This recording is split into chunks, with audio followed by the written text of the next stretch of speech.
Je suis juste ici parce que j'ai été invité par un ami ghanéen, qui est un diplomate. Voilà. C'est pour ça que je suis ici. La situation au Ghana. Au Ghana? Parlez-en un peu, oui. Ouais. Votre situation, bien entendu. Bon, la situation des réfugiés ivoiriens, vraiment, est très très difficile, très pénible. Ça, je ne peux pas vous cacher quelque chose. Les réfugiés ivoiriens sont abandonnés à eux-mêmes. Les réfugiés ivoiriens sont abandonnés par la communauté internationale. Les réfugiés ivoiriens sont aujourd'hui les réfugiés les plus délaissés du monde. Voilà, les plus délaissés du monde. La situation est beaucoup critique. La situation très très critique. J'ai parcouru beaucoup de camps de réfugiés. Je suis toujours en tant que porte-parole des réfugiés. Vraiment, j'aurais souhaité qu'un jour vous-même vous irez dans les camps pour voir véritablement comment les gens vivent. Ils vivent dans des conditions très très très difficiles. Vous savez, la communauté internationale a bouclé carrément les réfugiés ivoiriens. Donc, mais on fait avec, on connaît nos difficultés, on sait à qui on a affaire, donc on se débat. On sait que ça ne va pas, mais on tient quand même. On a le moral.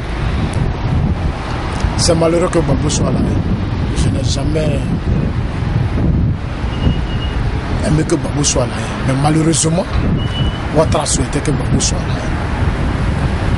Tu vois, je n'ai jamais pensé que Ouattara pouvait amener Gbagbo à la parce que quel que soit le péché de Gbagbo, pour moi, Ouattara ne doit pas pousser le bouchon très loin. Parce que Gbagbo, comme on peut le dire, Gbagbo a été quand même le bienfaiteur de Ouattara. Vous savez, Bédi a été au pouvoir ici et on sait ce qui s'est passé sous Bédi. Bédi a eu même à lancer un mandat d'arrêt international contre Bédi, contre Ouattara. Et le jour où la résidence de Ouattara a été assiégée par Bédi, par l'armée de Bédi, il n'y avait que le même Gbagbo qui avait soutenu Ouattara. Secondaire sur Gueye Robert, Ouattara ne pouvait pas vivre en Côte d'Ivoire. Lorsque Gbagbo a pris le pouvoir, il a usé de toute sa sagesse et il a fait rentrer Ouattara en Côte d'Ivoire. J'ai été avec Ouattara et Ouattara ne m'a pas caché beaucoup de choses de ce que Gbagbo a fait pour moi.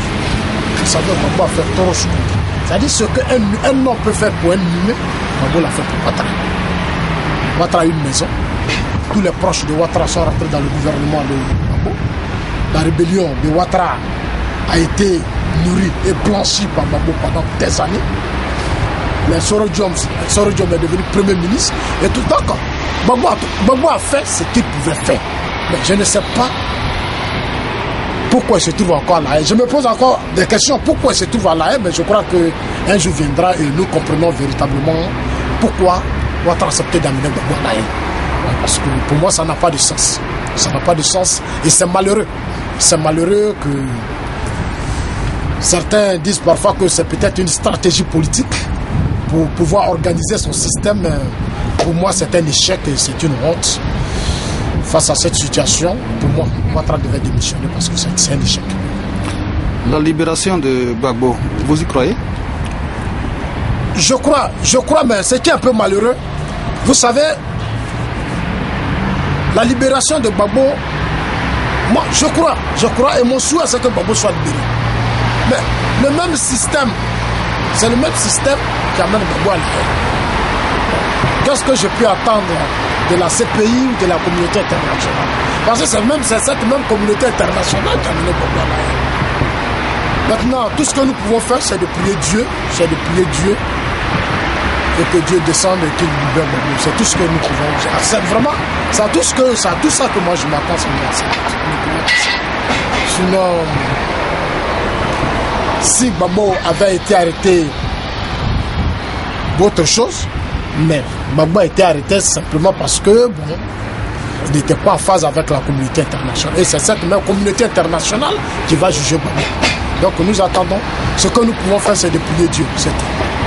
Ce que je voudrais dire aux Ivoiriens, vous savez, cette crise a beaucoup traumatisé les Ivoiriens.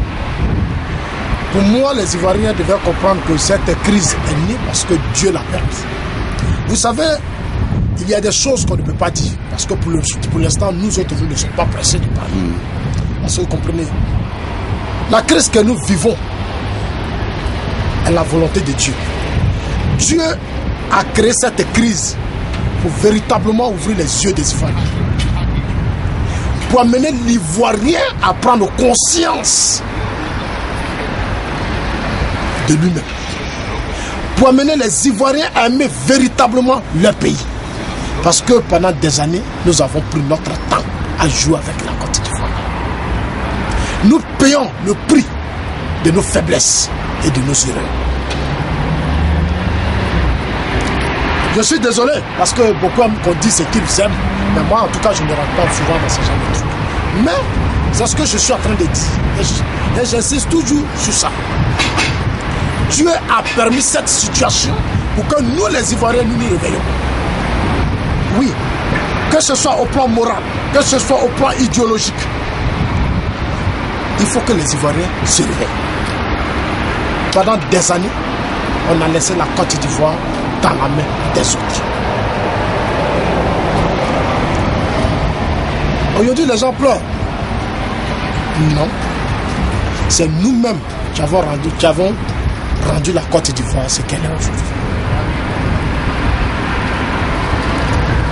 Les gens pleurent. Ouattara, il va passer.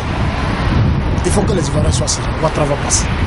Si Bédi est passé, Gueye est passé, Gbagbo est aujourd'hui arrêté. Je crois que ça ne va même pas durer dans peu de temps, vous verrez. Le tour de Ouattara arrive. Mais c'est malheureux parce que ça ne changera rien à la Côte d'Ivoire.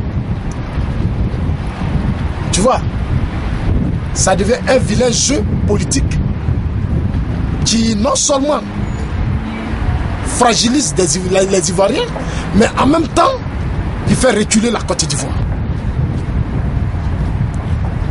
Nos hommes politiques. Aujourd'hui, je suis malheureux que Bédié et Ouattara soient unis contre Gbagbo. Mais, comme je le dis, c'est la volonté de Dieu, laissons Dieu faire. Que les Ivoiriens soient sereins. Mais surtout, j'appelle les gens à se ressaisir. C'est tout. Il faut qu'on se réconcilie pour la Côte d'Ivoire. La Côte d'Ivoire a besoin de réconciliation. La Côte d'Ivoire a besoin de ses vrais fils. C'est très important. Aujourd'hui, j'ai vécu dans un pays comme le Ghana. Mais voilà aujourd'hui ce pays qui est bien parti. Partout au Ghana, d'abord, la priorité d'abord c'est d'abord le Ghana. Tous les secteurs stratégiques de l'État sont contrôlés par les Ghanais. Le transport, le commerce, l'agriculture, tout ce qui est stratégie. Tout ce qui est secteur stratégique de l'État ghanéen, tout est dans la main des Ghanéens.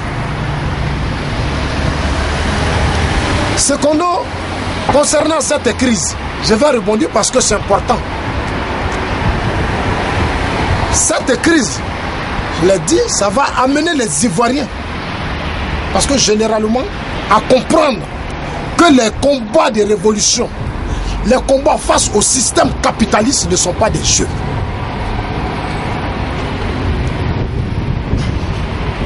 Ne sont pas des jeux. Ça va nous amener à prendre conscience, surtout.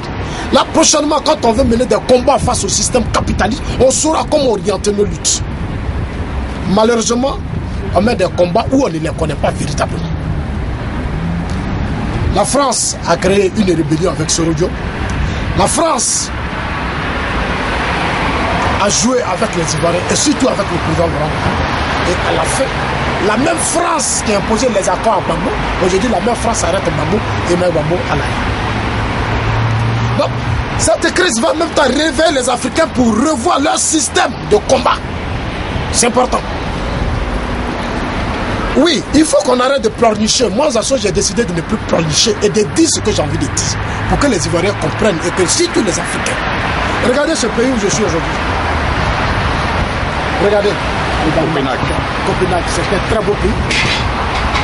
Regardez ses habitants. Là où en Afrique,